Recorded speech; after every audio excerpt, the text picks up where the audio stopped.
Hello everyone, welcome to TYBSc Physical Chemistry class. In semester 5, we have 4 units, and out of that, the first unit consists of molecular spectroscopy topic. In molecular spectroscopy, again, this topic contains some subtopics, that is rotational spectrum, vibrational vibrational rotational spectrum of diatomic molecule, and Raman spectroscopy. So before discussing these all topics, we should start with the molecular spectroscopy. So molecular spectroscopy basically has three types of spectroscopic techniques. The first is pure rotational spectrum. Second is vibrational spectrum, and third is electronic spectrum. So that we discuss, but before this, we should know what is spectroscopy. So now we go to the next topic, that is introduction to molecular spectroscopy. So let us discuss the introduction to molecular spectroscopy.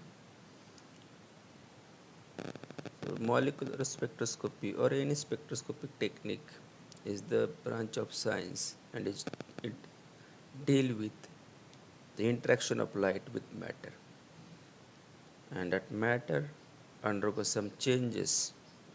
That changes may be change in nuclear spin or change in electronic spin, or the molecule get vibrate, it get rotate, or simultaneously it can vibrate as well as rotate. So these molecular changes takes place when it interact with the light. So light is nothing but electromagnetic radiation. So electromagnetic radiations shows dual nature, that is wave nature and particle nature. When we consider wave nature, so here we have one wave. So I plotted a graph of amplitude versus distance. So this is a here when we see the wave, here we have maximum amplitude points are there.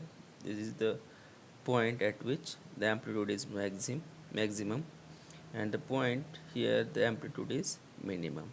So this maximum amplitude is called as crest, and the minimum amplitude point, it is noted as trough. So when we consider the distance between two crest or two maximum amplitude point, that is called as wavelength lambda, or we can take the distance between two crest also. So this is also called as wavelength lambda. So this one complete wave consists of one maxima and one minima. So means the complete wave is like this, the S-shaped wavelength. Okay, wave, that is one complete wave. So this is again second complete wave. So now we should know some basic terms with respect to this wave, that is wavelength, and the second term is frequency.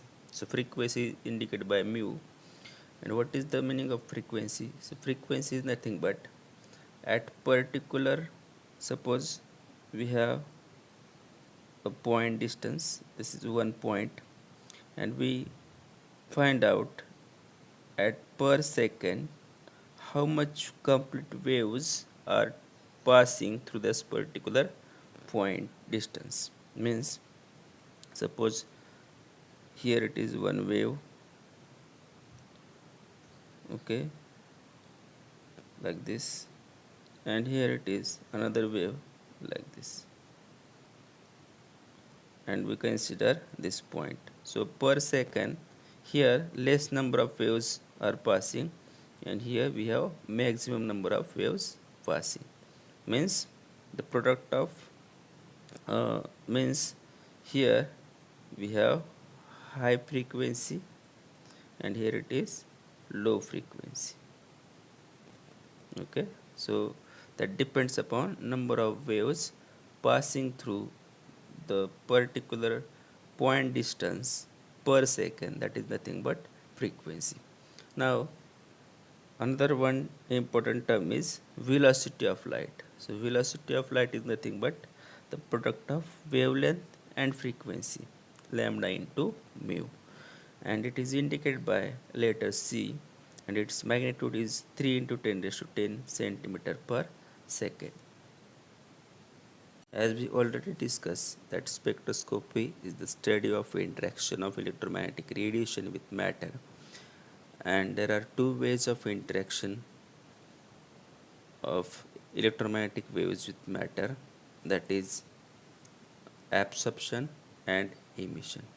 So let us discuss what is absorption and emission. So absorption means when the molecule is absorbed the electromagnetic radiation and it jump from ground state energy level to excited state energy level, means higher energy level, and that process is called as absorption, means jump from ground state to excited state by gaining energy from electromagnetic radiation. And in case of emission, the molecule is already situated or present in the excited state. So excited state is very unstable and it try to become stable. So the molecule jump from excited state to ground state, and during this process some energy that is emit out. So that emitted energy is equal to h mu. So either in both process, that is absorption and emission, the energy of electromagnetic radiation either absorb or release is equal to the difference between the energy of the excited state and ground state. Okay, so in this process, in absorption, how much energy will be absorbed by the molecule, that is the energy required to reach from ground state to excited. So this is the difference between, so delta is nothing but delta is energy of excited state minus energy of ground state, EE minus EG. Now let us discuss the point absorption and emission experimentally. Now see this diagram. We have the source of electromagnetic radiation, that is bulb, that is called incandescent bulb. Now in this bulb the tungsten filament is present and which is heated, so it generate electromagnetic radiations, means light. So it passes through slit through the prism, and we observe that on the screen we get a bands of colors, that is red, yellow, green, blue, violet, like this, and we get a continuous band spectrum. For the same experiment, when we perform by changing the source, so instead of incandescent bulb we use a fluorescent lamp. So fluorescent lamp consists of gas in it. So when fluorescent lamp is ignite, the gas emits the radiation, electromagnetic radiation. It passes through prism, but here we get only few lines, means initially we getting continuous bands, but here only the few lines or few wavelengths of the different colors. So this is one line for red color, this is for green, now this is for blue, violet. So the spectrum is called as line spectrum. Just we get few wavelengths only, not a band of color. Okay, now this is the line spectrum. Now we see that what is meant by absorption and emission by experimentally. Now when we compare these two things, Initially, we were use a bulb as a source, and which consists of metal. When it heat the metal, it emits all type of radiation, and after passing through the prism, we get a band spectrum. Band spectrum. Now we see that the second source, that is fluorescent lamp, that is mercury bulb or fluorescent lamp. When we use as a source of electromagnetic radiation, it gives only few lines, means it the gas is emit only few wavelengths, and that is called as emission spectrum. So it shows few lines only. Now this now when we see that, suppose we have a fluorescent lamp, and without igniting fluorescent lamp, we just use a white light source, that is incandescent bulb. So incandescent bulb gives electromagnetic radiation, means light, which bombard on the fluorescent lamp. So fluorescent lamp consists of gas. So when the light passes from white light to fluorescent lamp, the gas absorbs some light, and after passing through this fluorescent lamp, light, when passing through the prism, it shows the spectrum like this. So in this spectrum, we observe that a band spectrum, but some spectral lines are absent. Okay, so these are the bands we observe that is absent in the spectrum, but which is that lines. So that lines means we observe in emission spectrum, means in this phenomena these lines are the absorption spectrum. Okay, so this is the spectrum is called as absorption spectrum. Why absorption? Because in this these few lines are not exist, which we exist in a previous experiment. Because of the in fluorescent lamp, the gas absorb that particular type of wavelengths, and it allow to pass the remaining wavelengths, and it shows as band spectrum. Okay, so this is phenomena of absorption spectrum. Now we discuss the different regions of electromagnetic spectrum. So in spectroscopy, this electromagnetic spectrum is very important. So electromagnetic spectrum consists of X gamma ray region, X-ray, ultraviolet. Then we have a visible region, near infrared, far infrared, microwave, radio waves. And in each region, we have different types of spectroscopies. So when we see the wavelength of these different regions, we get the idea that in ultraviolet region, the wavelength is started from 280 nanometer to 400 nanometer. In case of visible, the wavelength is from 400 nanometer to 800 nanometer. So it shows blue color at 400 nanometer, and towards 800 nanometer it shows red color. In ultraviolet we don't get any color, so only in visible range we get of the 7 different colors at different wavelengths from 400 to 800 nanometer. The next region is vibration region or infrared region, and its wavelength is about 2.5 micrometer to 15 micrometer. And in the last region, that is radio waves, we observe the nuclear magnetic resonance spectroscopy, and its wavelength range is from 1 meter to 5 meter. Now we have to consider some um, concepts like wavelength, frequency, and energy related to this electromagnetic radiation. As we seen that from infrared to microwave to radio waves, energies decreasing, frequency is again decrease, and in case of wavelength it is increasing.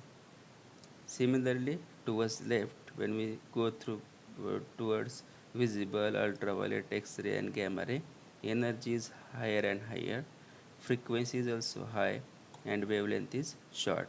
Means in short we can say that frequency and wavelength, they are inversely proportional to each other, and energy and frequency are directly proportional to each other because this trend is similar. So at microwave region and far IR region, microwave and far IR. So in IR we have near IR and far IR region. So at microwave and far IR region, pure rotational spectra is observed.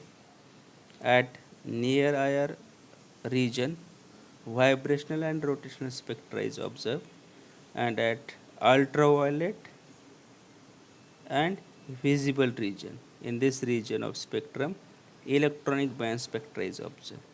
So when we see in terms of energy, for microwave means for rotational spectra we require less amount of energy, and in case of vibrational rotational spectra at near IR we require higher energy, as we seen that energy is increasing from this right side to left in electromagnetic region, okay, from radio waves to gamma rays.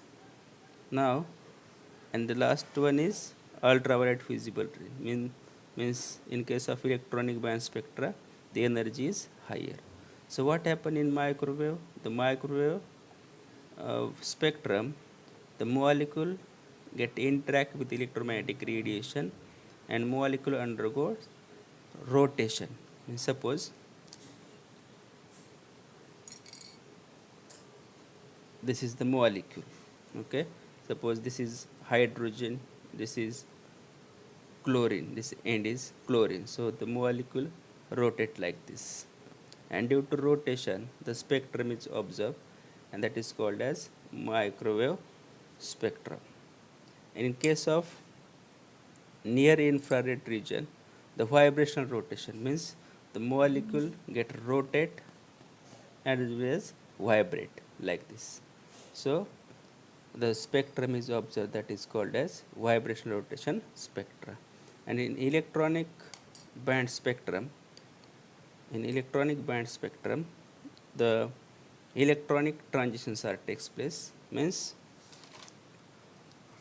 the transition are takes place like,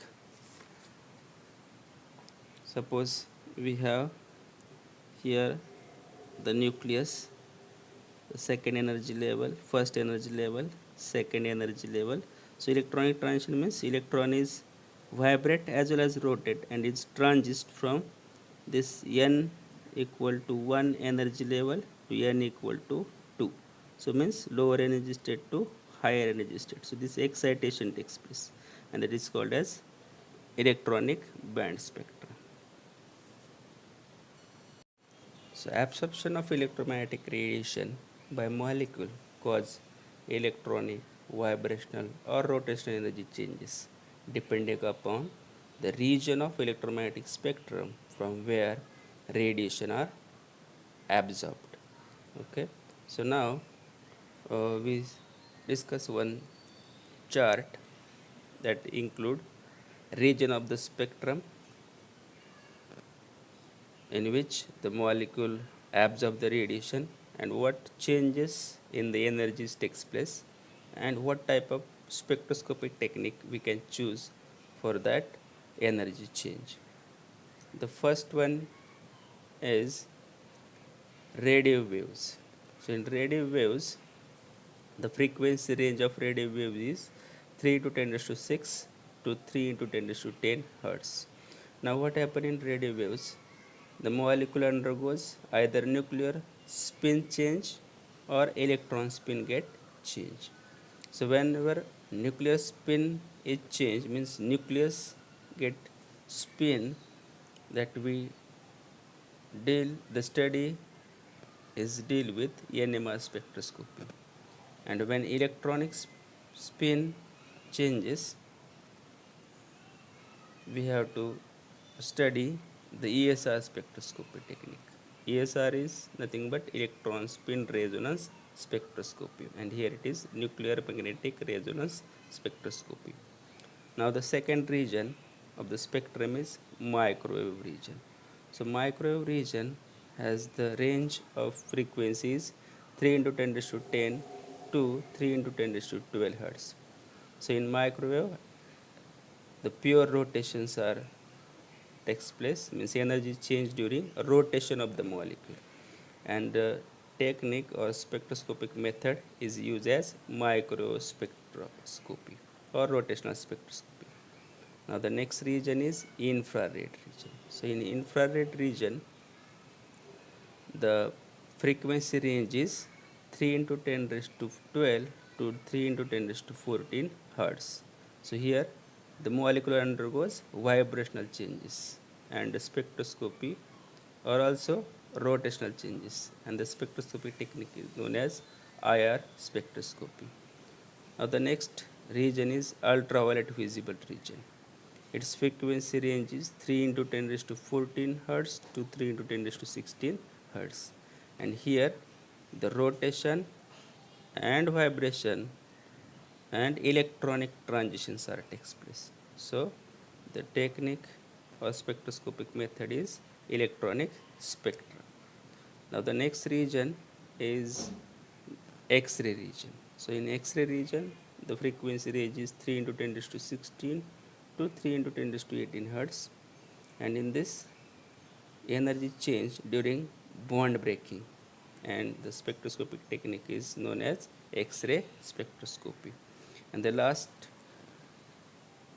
region, that is gamma ray region. So in gamma ray region, 3 into 10 raised to 18 hertz to 3 into 10 raised to 20 hertz. This is the frequency range, and this in gamma ray region, the energy changes takes place during nuclear transitions. Means the nuclear transitions takes place through excited state of the, that is nuclear transition means the excited state of nucleus, and in this we studied this change under Mosebar spectroscopy.